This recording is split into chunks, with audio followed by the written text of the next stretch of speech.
Hello, I'm Chris. Welcome back to Marine Corner. Hope you're doing well and having a good week so far. It is Friday the 31st of October here, so I'm going to say happy Halloween to everyone watching. Obviously, if you're not watching in the future, it won't be Halloween. I just thought I have a few things I want to talk about. I thought I'd do a quick Friday read, although it's feeling quite ambitious as I put my books together. But I do fancy having a good reading session from here on in for the rest of the night, unless I watch some Witcher or something else. Is that better? Is that worse? I don't know. Is that better? That looks better to me. I don't know if it's any bit better for anyone else. So I've got quite an ambitious Friday read, and it feels more ambitious because of me. I've been trick-or-treating with my son tonight. He got a lot of candy. I didn't seem to get any candy. I don't know why. He worked for sharing with his dad. I don't think that's very fair, is it? You know what I mean? So I thought I'd talk about Friday reads. I did mention it kind of in my last video, but it just felt a bit convoluted with what I was saying, so I thought, well, I'll throw this in here. I also want to mention something else. And then I've got a package here. I don't want to show anyone's address, so I'm going to show it like that. It looks pretty hefty. Trying to show the side without showing anything. And so I've got that to open. So I just thought I'd do this quickly and before I go and chill out and read. So I want to finish the Coffin Path. I've got I meant to finish my chapter before I started filming this and then sat down and got on with it. So I'm about 305, so I think I've got about 70 pages left. So I should finish that. I'd like to read The Witches in one sitting just because it's still Halloween and it's quite a... Sorry, I'm covering the best bits. I don't think you're here to see the books. I'm just joking. It's quite dark, so I'd like to read that tonight, settle in and read that. So that looks quite good. Well, I've read it before, but it's been a while. Then I want to read this tonight if I can. At least start it tonight. I'm not bothered if I don't finish it. But it's just, I don't know, it wasn't that ambitious till I went trick-or-treating with my son and then went and then got some Chinese and just ate the Chinese and then come back now. So I just thought I'd quickly film this. Again, I want to read The Age of Desire in Books of Blood Volume 4, so I can read 5 and 6 in November and December. So that's that. And then I want to start this. Now, I've been listening to a lot of interviews by Bret Easton Ellis. I don't know, I've read a couple of his novels and I don't think I quite got them at the time. And now hearing him talk about his interviews and the kind of, he says like, if you want to read my memoir, this is like his biography. This is Lesson Zero by Bret Easton Ellis. The reason I wanted to read this is because I've read it before, but reading his books has been on my mind. I think Bald Book Geek mentioned him quite favourably and seems to like him. And he seems like he writes to understand how he's going through stuff. Try to understand that, and I feel like with these last 18 months, I don't actually think I realise what I've been going through.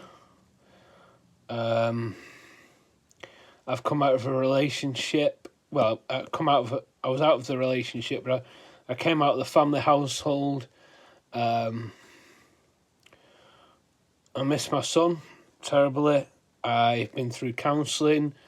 I've been through family counselling. I'm due to go through CBT next month. I don't think I realised how much I've been through. I did start writing something about all the process and stuff, about what I was going through and trying to understand it. And although it's quite cathartic, I'm not sure if that's how to pronounce that. it was quite cathartic to go through that sort of, that the writing I was doing was really, it was emotional. I was putting on, I had a sad mood playlist on Spotify, and I would write about my son, my relationship with him. You know, it wasn't to write about my ex or any negative there. You know, I didn't want to go down that route, and I wasn't really planning on talking about this here now.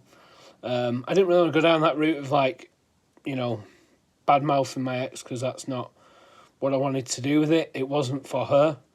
It wasn't for me to deal with that sort of side of my relationship. It was to deal with the after effects of the split and the effect it's had on me in the last 18 months. So I feel like I'm at a stage now where I can see where I was. My friend Mike, who has a booktube channel on here, he started watching my videos, and I said to him, I wonder what you'd notice if you went through my videos. And I think if you go through my videos, if you are so inclined, and nobody's forced to watch anything here. If anybody watches, then I've got one person watching, I'm happy. Even if I have to watch them back myself, you know, see where I went wrong, see what I said, remember what I said so I don't repeat myself. But I said, I wonder if you notice anything. I've moved 3 times. I've filmed in a couple of different locations in this house. He said my beard was longer. That's one thing he noticed. And I feel like I'm happier now than I was. Doesn't mean I'm not missing my son. Doesn't mean I'm not healed. I don't feel healed. I don't feel like this was what I planned on talking about. I'm going to put that down so I feel like I'm silly holding it. But, so, what I was writing was really good. I'm not saying the writing was good, but it was good for me to write that, what I was writing. I mean, I don't know if it had any merit. It didn't feel like it flowed to me. Like if I was going to rewrite it, I think I'd think about what I'd written and how I want that to flow. I wasn't writing to find flow. I wasn't writing to find any literary merit in what I was writing. It was just for me, and it helped. And I still want to go back to that and read it, because it's been a while since I've written anything in that. But yeah, I know I'm still struggling and stuff, and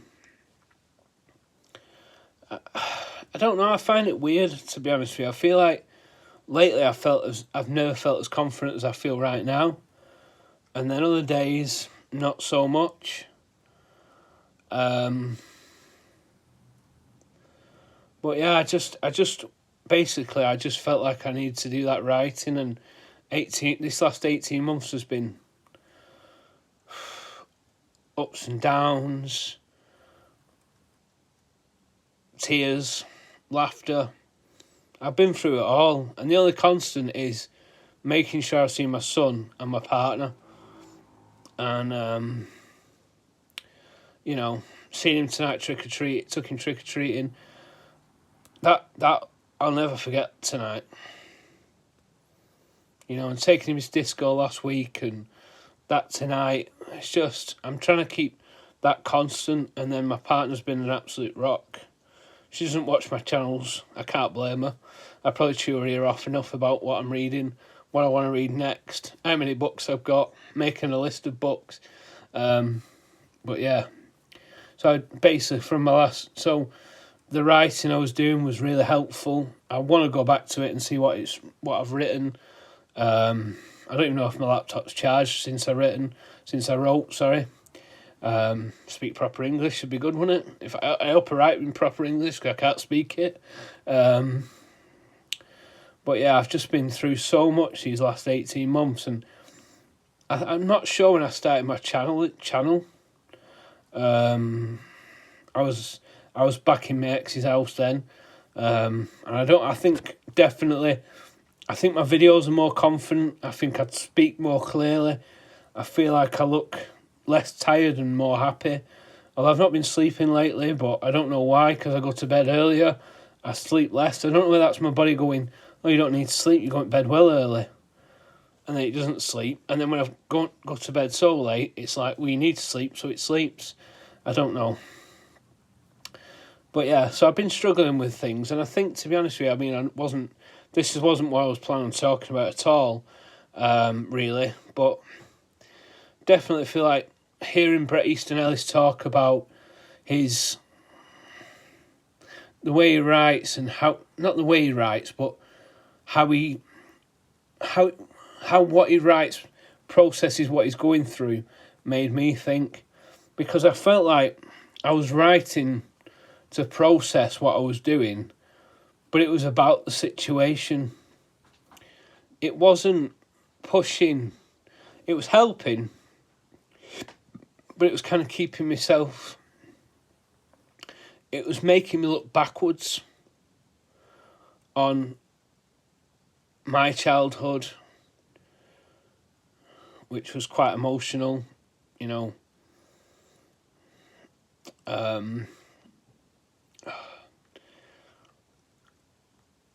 Like,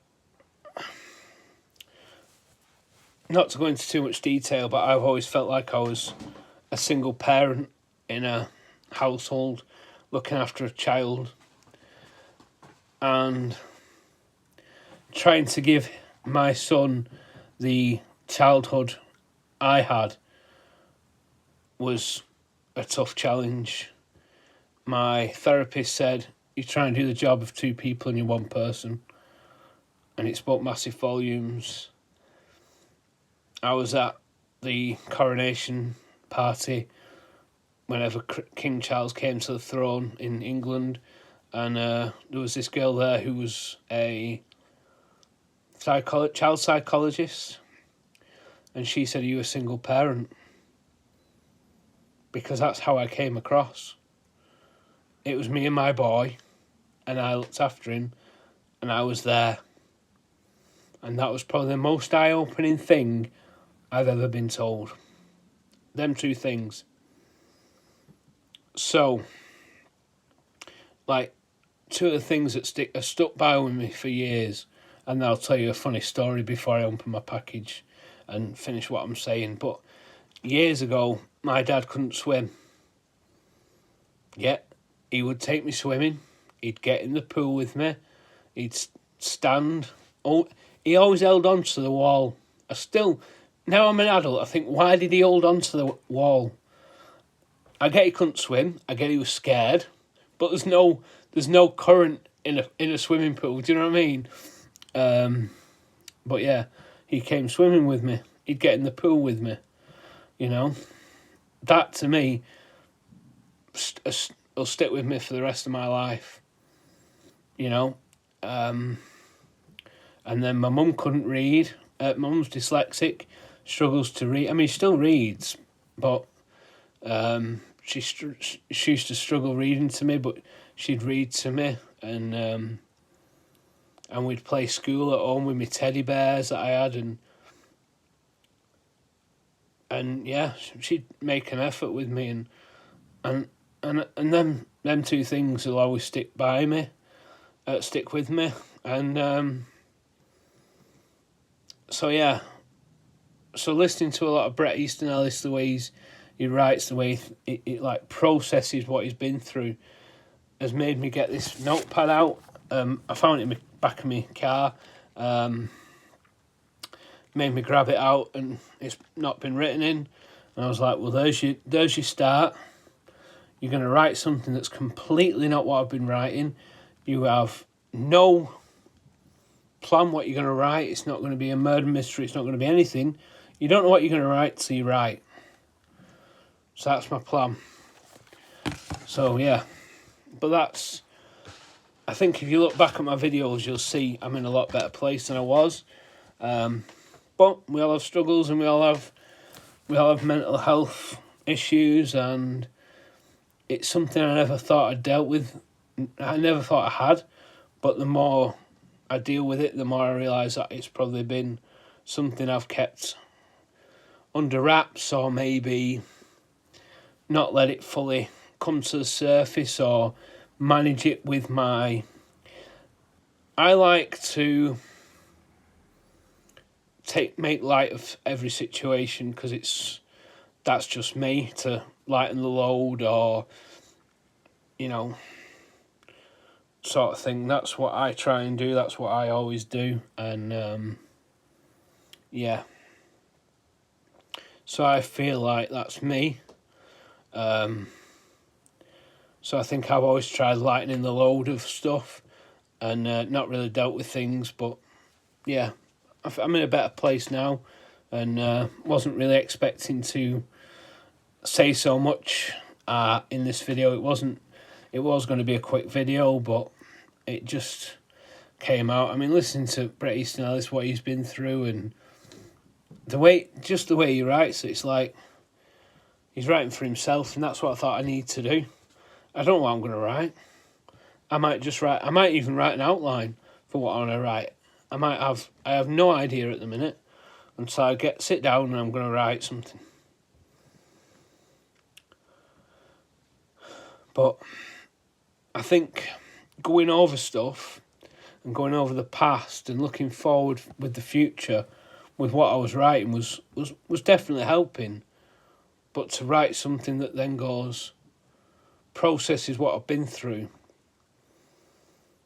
I think could just massively help a lot more and give me that bit of closure, I think. That's how I feel anyway. Sorry for the long chat there, but that just kind of came out of me.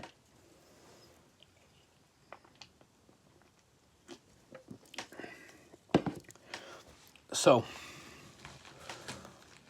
this is the parcel that my good friend Mike has very kindly sent me. He said I mentioned this book on my channel. That's a bit unfair because I don't know what books I've mentioned. But really appreciate you sending this, Mike, and definitely going to be returning the favour as soon as I find something that I think you'll love. But yeah, Mike sent this without anything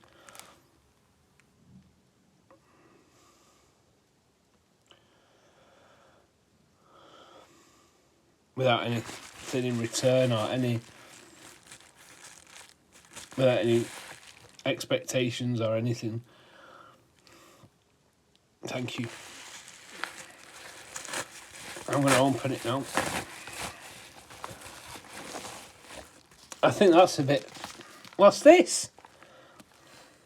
It better not be like pasta parcel.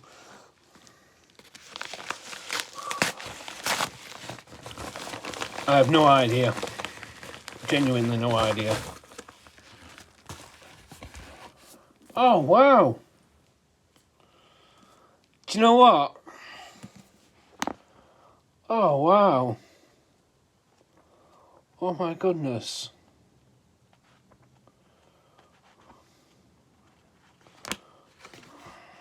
Oh, wow.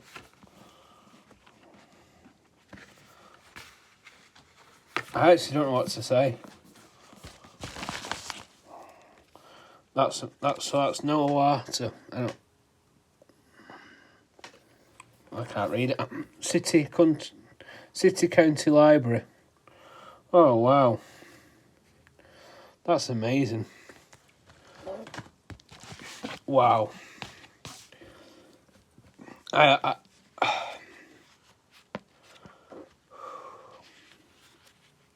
have no idea what to say.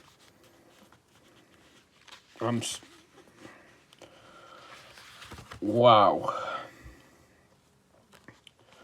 So this is when I can catch my breath. Walt Whitman, The Complete Poems. Now, I don't know if you watch Mike's channel, but if you're watching mine, you should be watching his. And if you're watching mine, then you should definitely be watching his over mine. He doesn't ramble as much as me. Bibliophile, Bookscape, really good channel. He did Poetry Thursday and mentioned Walt Whitman. And I've been sat at work thinking, I don't have any Walt Whitman. I need some Walt Whitman. And I've been thinking, what poets do I have? And I was like, I have Bukowski, Ginsberg, Kerouac. And I think that's it. And I was like, I need some Walt Whitman. I need to read Leaves. I don't know what's in here.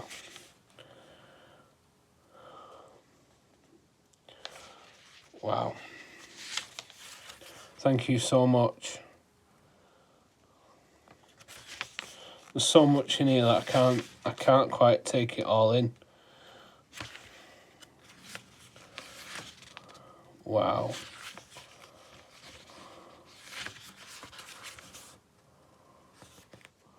This is amazing. I seriously had no idea what this was. So he was born in Long Island. Didn't know that about Walt Whitman. Leaves of Grass is... Wow.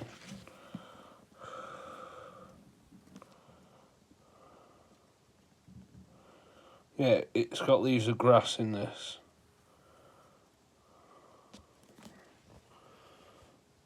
Wow. I don't know what to say, Mike, other than thank you. I'm pretty choked up by that. That's amazing.